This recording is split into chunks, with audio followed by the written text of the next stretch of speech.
So guys picture this, நீங்கள் வந்து உங்கள் கோவர்க்கருக்கு ப்ரொப்போஸ் பண்ண போகிறீங்க. பட் அவங்களுக்கு ஆல்ரெடி கல்யாணம் ஆகி ஒரு குழந்தை இருக்குது. ப்ரோ என்ன ப்ரோ சொல்கிறீங்கன்னா வாங்க தெளிவாக சொல்கிறேன். நம்மளோட ப்ரோட்டாகனிஸ்ட் பேர் ரியோ. அவர் ஒரு பார்ட் டைம் ஜாபில் வேலை செஞ்சுன்னு வராரு. ஸோ அதே ஜாபில் அவங்களோட கோவர்க்கரான சுசுகியை அவர் காதலிக்கிறாரு. யுசுகி வந்து நம்ம ப்ரோட்டாகனிஸ்ட் கிட்ட ரொம்ப கைனாக நடத்துப்பாங்க. ஸோ அதனாலேயே நம்ம ப்ரோட்டாகனிஸ்ட்டுக்கு அவங்கள ரொம்பவே பிடிக்கும்.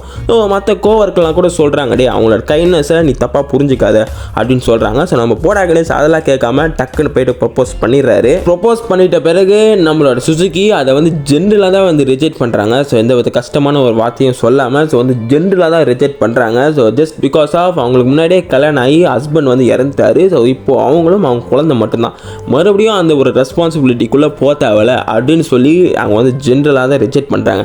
பட் நம்ம ப்ரோட்டாகனிஸ்ட் வந்து இதெல்லாம் கேட்ட பிறகு கூட பரவாயில்ல அப்படின்னு தான் சொல்கிறாரு. பட் அவங்க அதுக்கு ஒத்துக்கிற மாதிரி இல்லை. அதுக்கப்புறமேட்டு அவங்களோட வாழ்க்கையில் என்ன நடந்தது, கடைசியில் அவங்க ஒன்று சேர்ந்தாங்களா இல்லையா பார்க்கணுன்னா இந்த மாங்கா போய் செக் அவுட் பண்ணி பாருங்கள். நான் படிக்கும் போதே ஒரு மாதிரி ஓலசமாக இருந்தது எனக்கு. ஸோ நான் வந்து இதுக்கு வந்து ஃபுல் வீடியோ போடுற மாதிரி ஒரு பிளானில் வச்சுருக்கேன். ஓகேவா, மறக்காமல் உங்களோட தாட்ஸ் என்னன்னு கமெண்ட்டில் சொல்லுங்கள். ஸோ மாங்காலாம் நீங்கள் தமிழில் பார்க்கணுன்னா நம்ம சேனலை மறக்காமல் சப்ஸ்கிரைப் பண்ணி வச்சுக்கோங்க ப்ளீஸ்.